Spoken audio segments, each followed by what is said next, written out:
¿Y si hubieras crecido bajo el mismo techo que Dios y nunca lo hubieras notado? Si esta idea te inquieta, quédate conmigo unos minutos. Tal vez la historia de un hombre muy parecido a nosotros te ayude a mirar tu propia fe de una forma nueva. Hubo un tiempo en que los pasos del cielo sonaban sobre el polvo de la tierra. No eran visiones, ni sueños, ni símbolos, eran pies cansados, manos callosas, voz humana. El Eterno respirando el mismo aire que los demás. Y en una pequeña casa, perdida en un rincón de Galilea, vivía un hombre que compartía la mesa, las risas y el cansancio con el Hijo de Dios. Sin darse cuenta, no era profeta, ni maestro del templo, ni líder religioso. Era simplemente Santiago, uno de los hermanos de Jesús. Con Jesús compartió pan hecho en casa, agua sacada del pozo, el ruido de las herramientas en el taller. Lo vio sudar bajo el sol, ayudar a José, cuidar a María. Quizá alguna vez lo vio remendar una puerta, corregir con ternura a un niño, escuchar en silencio a un anciano del pueblo. Para él, Jesús no era el Verbo hecho carne. Era mi hermano, Mayo R. Y justo ahí estaba el velo. Porque a veces lo divino se esconde en lo de siempre. Cuando algo es demasiado cercano, deja de parecernos extraordinario. Santiago no veía al Mesías. Veía al muchacho con quien había jugado, discutido, compartido habitación. Veía humanidad. No alcanzaba a ver gloria. Los evangelios lo dicen sin rodeos. Ni siquiera sus propios hermanos confiaban en Jesús. Esa frase breve abre un abismo. Jesús, el que sanó enfermos y calmó tormentas, el que habló como nadie había hablado, fue ignorado en su propia casa. Sus hermanos escucharon su voz desde niños, pero no reconocieron en ella el eco del Padre. Imagina por un momento la tensión de esos años. Jesús comienza a predicar, a hacer milagros, a decir que el reino de Dios se ha acercado. La gente lo sigue, los rumores crecen, las plazas se llenan, y Santiago mira todo eso con una mezcla de incomodidad y escepticismo. Tal vez pensó: lo quiero, lo respeto. Pero, Hijo de Dios, es demasiado. Así pasa muchas veces. Podemos estar cerca de lo sagrado y seguir ciegos. Santiago no creyó mientras Jesús caminaba por Galilea. No estuvo entre los 12, no aparece entre los testigos de sus grandes señales. Cuando el Maestro fue arrestado, juzgado y crucificado, Santiago cargaba no solo con el dolor de perder a un hermano, sino con el vacío de quien nunca llegó a creerle del todo. Y entonces ocurrió lo imposible. La muerte no tuvo la última palabra. El resucitado comenzó a aparecerse a muchos, a mujeres, a discípulos, a grupos enteros, y en medio de esa cadena de encuentros, hay uno del que apenas se nos da un susurro en Jesús. Se apareció a Santiago. No sabemos dónde fue, no sabemos qué hora era, ni cuántas lágrimas se derramaron. Solo sabemos que el Cristo vivo se presentó ante aquel hermano incrédulo. Mismo rostro, misma mirada, pero ahora atravesada por la victoria sobre la muerte. Tal vez, por primera vez, Santiago vio en esos ojos algo que jamás había visto en eternidad. ¿Qué palabras se dijeron? La Biblia guarda silencio. Podemos imaginar pausas largas, sollozos, un corazón endurecido rompiéndose por dentro, culpa, vergüenza, perdón. Y al mismo tiempo, una certeza nueva. Aquel a quien había tratado como solo hermano era el Señor de la gloria. Ese encuentro cambió a Santiago por completo. El hombre que antes dudaba se convirtió en uno de los pilares de la iglesia. Ya no era el hermano de Jesús como título de confianza familiar. Ahora se presentaba a sí mismo de otra forma siervo de Jesucristo. Pasó de la familiaridad sin fe a la entrega sin reservas. Mientras otros apóstoles recorrían ciudades lejanas, Santiago permaneció en Jerusalén. Allí, en una ciudad dividida entre la religión y el poder, la fe y la persecución, fue pastor de una comunidad herida. Lo conocían como un hombre austero, de rodillas gastadas por la oración. No buscaba fama, no buscaba gloria. Sostenía, consolaba, guiaba. Desde ese contexto de pobreza, tensión y peligro, tomó la pluma y escribió una carta, corta, directa, sin adornos innecesarios. dirigida a las 12 tribus dispersas, es decir, a creyentes esparcidos, desplazados, perseguidos, viviendo su fe en medio del miedo, la escasez y el rechazo. No les escribe desde una oficina cómoda, sino desde el centro del huracán. Y por eso sus palabras pesan. Lo primero que hace es tocar una herida que todos preferimos evitar en el sufrimiento. Consideren una alegría cuando enfrenten diversas pruebas. Viene a decirles, no una alegría superficial que finge que todo está bien, no una sonrisa forzada frente a la tragedia. Habla de un gozo más profundo, nacido de la convicción de que Dios no se ausenta en medio de la tormenta, sino que trabaja precisamente allí. Las dificultades, dice Santiago, producen resistencia. Y no se refiere a esperar sin hacer nada, sino a una perseverancia que sigue avanzando aun cuando nada parece tener sentido. Esa constancia moldea el carácter, pule la fe, limpia las motivaciones. Luego toca otro punto crucial en la sabiduría, no la que se compra con títulos o se exhibe con discursos, sino esa comprensión serena que viene de lo alto. Si te falta sabiduría, pídela a Dios.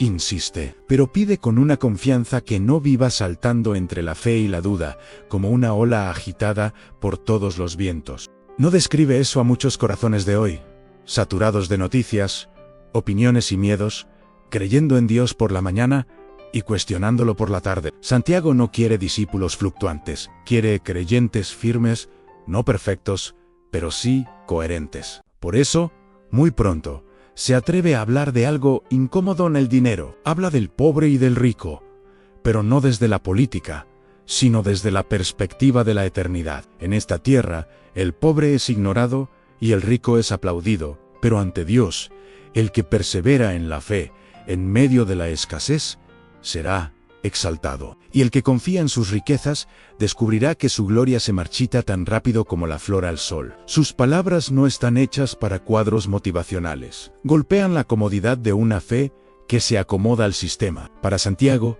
la verdadera fe no engalana al hombre, lo transforma. Entonces, llega uno de los llamados más conocidos y a la vez más desafiantes: no se engañen escuchando solamente. Pongan en práctica lo que oyen. Escuchar la verdad sin vivirla es como mirarse en un espejo, reconocer el desorden del rostro y marcharse sin hacer nada. La imagen se borra, la conciencia se adormece, la fe se enfría. Y aquí se abre el tema que ha hecho de esta carta una incomodidad permanente para muchos a la relación entre fe y obras. Santiago pinta una escena que aún hoy se repite. Entra en la reunión un hombre con ropa lujosa, anillo brillante, presencia que impresiona. Entra también un pobre con ropa desgastada, olor a calle, rostro cansado, y los corazones se delatan. Sonrisas más amplias para uno, indiferencia para el otro. Lugaris preferentis, palabras suaves, miradas que evitan lo incómodo. Ante esa hipocresía religiosa, Santiago es tajante: una fe que hace acepción de personas se ha olvidado del Cristo crucificado, que fue despreciado y humillado. ¿Cómo seguir a un Señor coronado de espinas y al mismo tiempo honrar más al rico que al quebrantado? Entonces, lanza su sentencia: una fe que nunca se traduce en hechos concretos. Está muerta, no débil, no inmadura, muerta.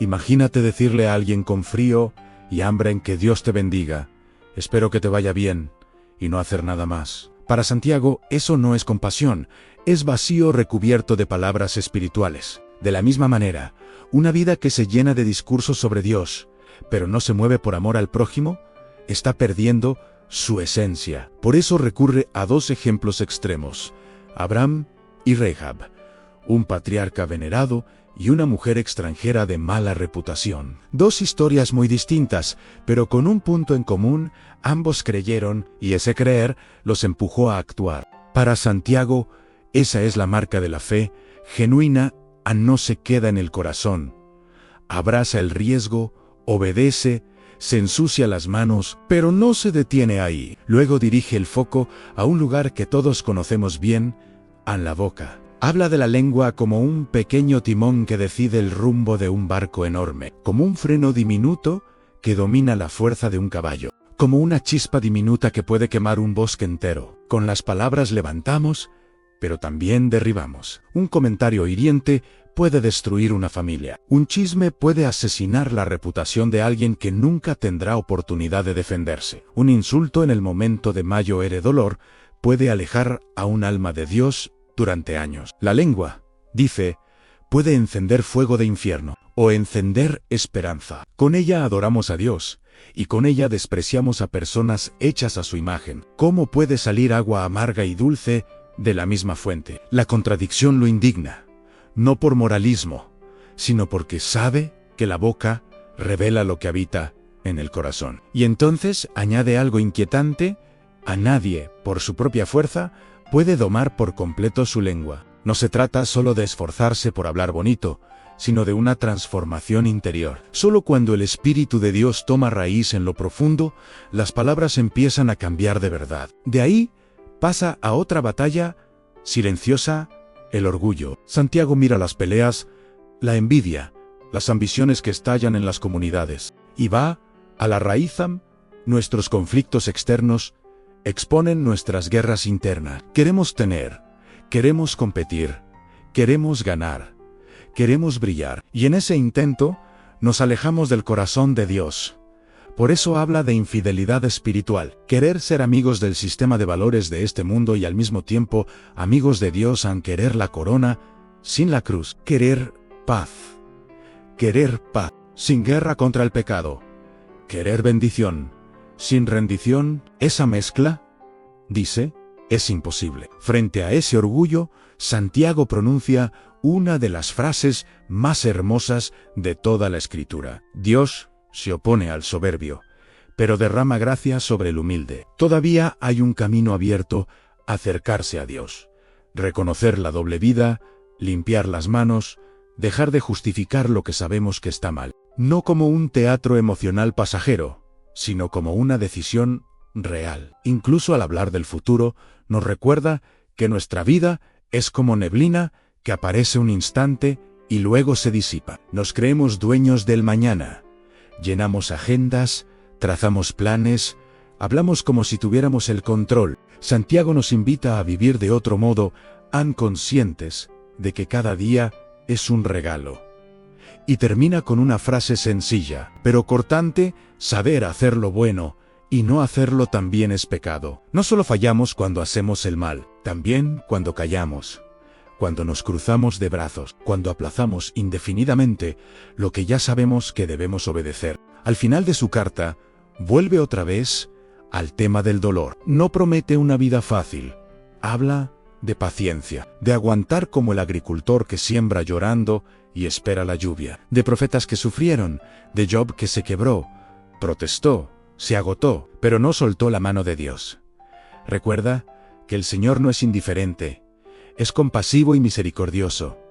Incluso cuando nosotros no entendemos nada. Habla también de oración, no como fórmula vacía, sino como encuentro real. Invita al enfermo a llamar a los ancianos, a recibir oración, a abrir el corazón. Dice que la oración de un justo tiene poder, no por la perfección del que ora, sino por la fidelidad del Dios que escucha. Menciona a Elías, un hombre tan humano como cualquiera, que vio como el cielo se cerraba y se abría en respuesta a la intercesión. Y en una sociedad llena de máscaras, Santiago se atreve a proponer algo casi escandaloso para nuestros tiempos: confesar nuestras faltas unos a otros, orar unos por otros para que haya sanidad, dejar de fingir, romper el aislamiento, permitir que la luz entre en las heridas ocultas. Para él, la iglesia no es un teatro de gente impecable, sino una familia donde la gracia y la verdad se encuentran. La carta termina de forma abrupta,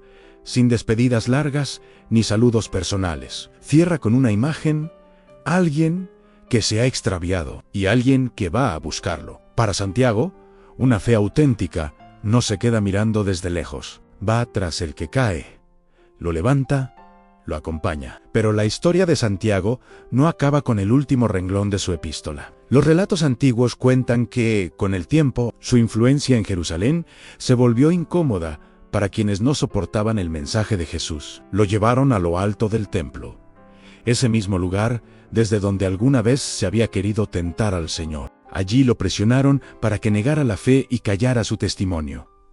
Santiago no se retractó. Lo arrojaron al vacío. No murió al instante. Herido o ensangrentado, se puso de rodillas y oró por quienes lo estaban matando. Siguió los pasos de su hermano, y de Estebanán pidió perdón para sus verdugos. Solo después lo remataron a pedradas. No hubo monumentos, ni transmisiones en vivo, ni grandes procesiones. Su sangre se mezcló con el polvo del templo, pero el cielo no olvidó. Y su carta siguió hablando. Había sido incrédulo. Había tenido el privilegio de crecer junto al Hijo de Dios sin reconocerlo. Había tardado en creer, y aún así, Dios lo buscó, lo levantó, lo usó. Y Santiago respondió con una vida que encarnó su mensaje. Fe que actúa, palabras que edifican, humildad que se rinde, paciencia que persevera hasta la muerte. Esa es la fuerza de su historia. Porque al final, la pregunta no es solo qué hizo Santiago con Jesús. La pregunta es ¿qué harás tú? ¿Seguirás tratando tu fe como un accesorio, algo para los domingos, mientras tus decisiones diarias cuentan otra historia? ¿Seguirás escuchando mensajes, lecturas, versículos, sin permitir que nada cambie en tu manera de hablar, de tratar al otro, de usar lo que tienes? ¿Seguirás cerca de lo sagrado, pero con el corazón lejos? Santiago no escribió para aplastarte, sino para despertarte. Te recuerda que no hay testimonio más convincente que una vida transformada desde adentro. Que Dios puede tomar a alguien que dudó durante años y convertirlo en un testigo fiel. Que no importa cuánto hayas tardado, mientras respires, hay tiempo para volver. Quizá hoy te reconoces en su historia. Has escuchado de Jesús desde pequeño, sabes los himnos, conoces los versículos, pero algo en tu interior se ha enfriado, o tal vez siempre lo miraste de lejos, con respeto, pero sin entrega. Si es así, esta historia no llegó a ti por accidente. No se trata solo de sentir algo bonito unos minutos. Se trata de dar un paso, volver a orar, a pedir perdón, cambiar la forma en que hablas, extender la mano a quien has ignorado, a dejar la doble vida, pedir la sabiduría que no tienes, abrir el corazón a Dios, tal como estás. Santiago ya tomó su decisión y cambió para siempre. Ahora la pregunta te toca a ti. ¿Te quedarás siendo solo oyente? ¿O empezarás a vivir lo que dices creer? Si algo en esta historia encendió una chispa en tu interior, no la apagues. Haz una pausa, mira tu vida a la luz de este mensaje y da un paso, aunque sea pequeño, hacia una fe viva, visible, coherente. El mundo necesita ver ese tipo de fe, y quizás sin saberlo, alguien alrededor de ti está esperando ver en tu vida lo que Santiago vio. Al fin, en los ojos del resucitado,